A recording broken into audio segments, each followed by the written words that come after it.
종목 얘기를 하기 앞서서 시장 잠깐 체크하고 종목 봐드릴게요.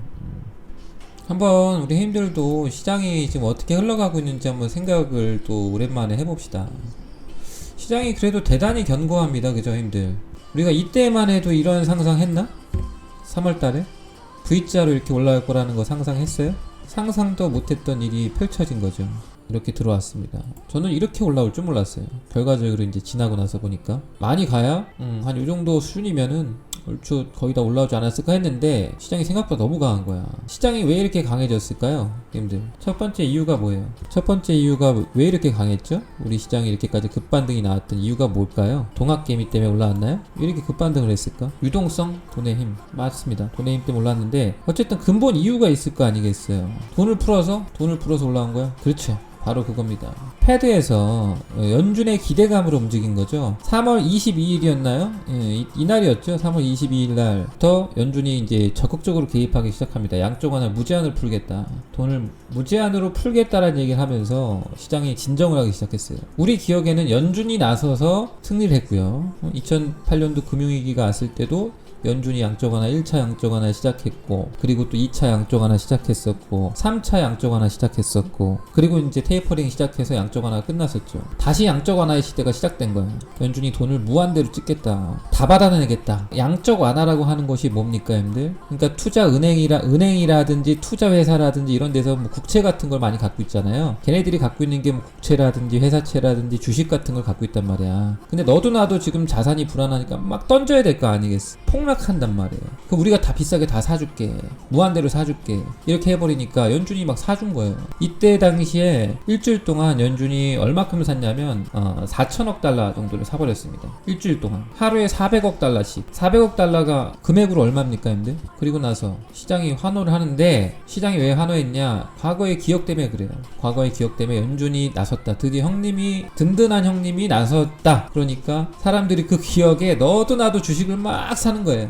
그러면 4월 달에 연준에서 또 뭘 발표했냐면은 토탈 케어라고 해가지고 TC를 발표했습니다. 연준은 그동안 했었던 건 양적 완화는 이제 그냥 시중에 있는 채권들을 누군가 파는 걸 다 받아내겠다는 거고, 그러니까 불특정 다수의 어떤 물건을 사주는 거잖아요. 4월 달에 좀 정제된 전략이 나온 토탈 케어라고 해가지고 회사들의 연준은 어떤 특정인에게 직접적으로 지원할 수 있는 게 없어요. 그래서 지원할 수 있는 회사를 하나 설립해서 그 회사를 통해서 좀 힘든 사람들, 힘든 기업들을 직접 지원하겠다라는 정책을 내놓게 됩니다. 그러면서 이제 시장은 빠르게 더 안정화를 찾았죠. 계속 올라간 거예요. 아, 형님들이 뭔가를 지금 하고 있구나. 돈을 무제한으로 찍겠다고 하고 이렇게 망할 회사들 채권을 사주거나 뭐 이런 식으로 해가지고 회복시키겠구나라는 기대감이 반영하니까 주가는 엄청나게 환호를 해서 여기까지 올라왔어요. 현재까지 이렇게 진행된 거예요. 그러면서 여기서 쇼크가 한번 났는데, 우리가 이날 쇼크 났지만 미국은 이날 쇼크가 났거든요. 미국의 쇼크가 난 게 왜 그러냐면은 연준이 뭔가를 한다라고 했는데 결과적으로 진행이 되면서 양적 완화의 규모도 점점 줄었어요. 이때 일주일에 3천억 불 샀다 그랬잖아요. 4천억 불 샀다 그랬잖아요. 6월달 되니까 하루에 40억 불, 그러니까 10분의 1로 줄어버렸습니다.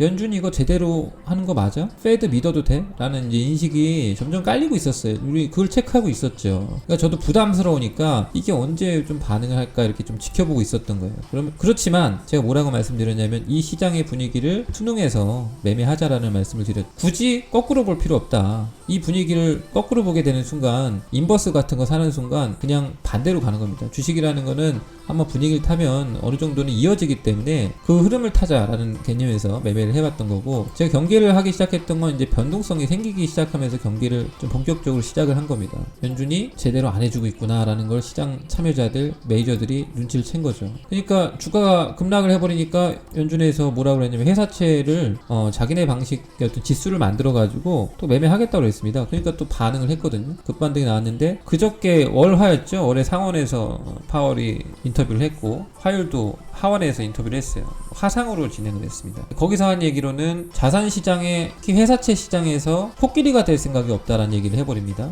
그러니까 시장이 어떻게 되는 거냐, 옆으로 그냥 기어버립니다. 뭐야 회사채 뭐 자기네 방식으로 인덱스를 만들어 가지고 산다고 하더니 무슨 소리야 이거는. 그러니까 뭔가 지금 눈치를 보고 있는 그런 상황이 되는 거예요. 그러니까 위로도 갈 수 있지만 언제든지 뭔가 악재가 하나 나오거나 뭔가 좀 안 좋은 얘기가 나오면 하락할 수도 있는 거죠. 코끼리가 되기가 싫다라는 얘기는 무슨 말이에요? 여기서 자산의 버블을 만들고 싶지 않다 그 얘기를 하는 거니까. 그럼 이 위치에서 우리가 어떻게 생각해야 되느냐. 오늘 나스닥 선물 지금 올라가고 있습니다. 위로 올라올 수 있어요. 여기서 끝나는 거 아닙니다. 만약에 오늘 뭐 만기인데 미증시 괜찮으면 신고가 한번 또 내려갈 수 있죠. 그죠? 800포인트 이거 가는 거 정말 일도 아닙니다 힘들. 셀트리온 헬스케어 같은 거 한번 쫙 뽑아보면 이거 가는 거잖아요.